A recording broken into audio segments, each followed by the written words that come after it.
Ma'am, I promise you, my best men will be on the job. I have a request. मैं India से एक officer भेजना चाहती हूँ जो उस केस में आपकी मदद करेगा। I don't think that is necessary. Don't worry about that. उसके काम करने का तरीका सबसे अलग है। हिल पे गए बालांच। तू कौन है? Merciless assassin. Trained killer. A true patriot. बुधवार की सुबह भारतीय सेना के मद्रास रेजिमेंटल सेंटर की एक स्पेशलाइज्ड माउंटेनिंग यूनिट ने ट्रेकर आर बाबू को बचाया, जो कि एक 23 साल का लड़का है, जो पलक्कड़ गैप के वलमपुझा जंगलों में कुरुम्बची माला में लगभग 45 घंटे से भी ज्यादा समय से बिना भोजन और पानी के एक दरार में फंसा हुआ था। लगभग 9:30 बजे एमआरसी के नायक बलाकृष्णन ने पहाड़ी के शिखर से 400 मीटर नीचे 600 मीटर की ऊंचाई पर एक चट्टान की दरार तक पहुंचने के लिए पहाड़ी को नीचे गिरा दिया। नायक बाबू के पास पहुंचे और उसे पीने के लिए थोड़ा पानी और एक चॉकलेट बार देने के बाद कमांडो ने बाबू को एक सुरक्षा कवच से जोड़ दिया और उसे ऊपर की ओर ले जाना शुरू कर दिया।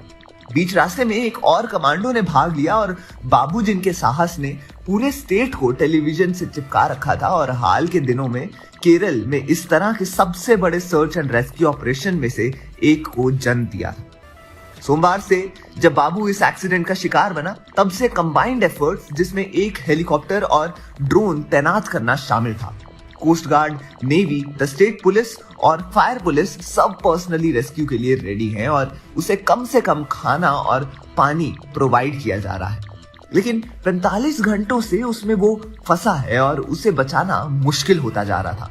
फंसे हुए बाबू के परिवार और वहां के लोकल लोगों ने तो मंगलवार की शाम तक उसके बचने की सारी उम्मीद खो दी थी, क्योंकि चाहकर भी कोई कुछ नहीं कर पा रहा था। और तब सिचुएशन देखकर स्टेट गवर्नमेंट ने आर्मी की मदद मांगी। मंगलवार को आधी रात के करीब बेंगलुरु से पलक्कड़ 9 मैन आर्मी की कमांडो यूनिट पहुंची। कुरुम्बाची माला तक पहुंचने के लिए उन्होंने घने वाइल्ड लाइफ जंगलों के में लगभग 6 घंटे तक ट्रेनिंग की। लेफ्टिनेंट कर्नल हेमंत राज, जिन्होंने बाबू को बचाने वाली एमआरसी टीम को लीड किया, उन्होंने कहा कि कुरुम्बाची माला के इलाके ने उस ऑपरेशन को जोखिम भरा और चैलेंजिंग बना दिया। राज ने कहा कि पहाड़ी की चोटी पर पहुंचना और बाबू का पता लगाना मिशन का सबसे चैलेंजिंग हिस्सा था। उन्होंने कहा कि क्योंकि जिस एरिया में बाबू फंस गया था वो बहुत खड़ी थी और रस्सियों को सुरक्षित करने के लिए पहाड़ी की चोटी पर ज्यादा पेड़ नहीं थे। 9 मैन कमांडो यूनिट को बाबू के पास करेक्ट पोजीशन में पहुंचने और उसे रेस्क्यू करने में उसे करीब 9 घंटे लग गए। कमांडोज ने आर बाबू की जान बचाई और कहा कि मिशन की सफलता के पीछे बाबू द्वारा दिखाया गया मेंटल करेज और ब्रेवरी एक मेन रीजन था। बाद में आर्मी ने कुछ विजुअल्स रिलीज किए, जिनमें एक आनंदित बाबू को अपने रेस्क्यूअर के बीच बैठे और ग्रैटिट्यूड एक्सप्रेस करते हुए दिखाया गया। बाबू ने उन्हें बार बार आर्मी का दिल से धन्यवाद किया।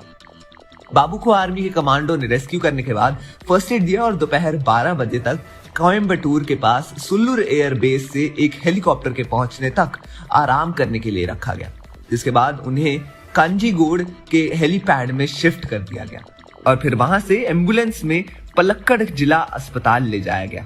District medical officer doctor KP Reetha ने कहा कि बाबू की हेल्थ कंडीशन बिल्कुल सही है और उन्हें 24 घंटे निगरानी में रखा जाएगा।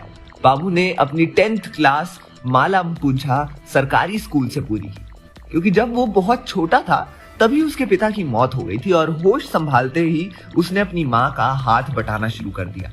अपनी माँ की मदद करने के लिए उसने अजीबोगरीब काम करना शुरू कर दिया था। बाबू की माँ एक होटल में कुक के रूप में काम करती थी। बाबू की माँ रशीदा को भी कांजीकोड हेलीपैड पर लाया गया, जहां उन्होंने अपने बेटे से मुलाकात की और उसका चेहरा देखकर राहत की सांस ली। बाबू और उसकी मां ने आर्मी कमांडोज और इस रेस्क्यू ऑपरेशन में जितने भी लोग थे उन सबको धन्यवाद किया। एक तरह से जब सबने उम्मीद छोड़ दी थी, उस वक्त सिर्फ आर्मी कमांडोज और खुद बाबू ने हिम्मत नहीं हारी। लगभग 3-4 दिनों तक एक दरार में फंसे रहना, वो भी बिना किसी खाने और पानी के, और फिर भी एंड तक हार न मानना खुद में एक बहादुरी का काम है। और बहादुर लड़के की बहादुर कमांडोज ने अपनी जान पर खेलकर एक बार फिर मदद की।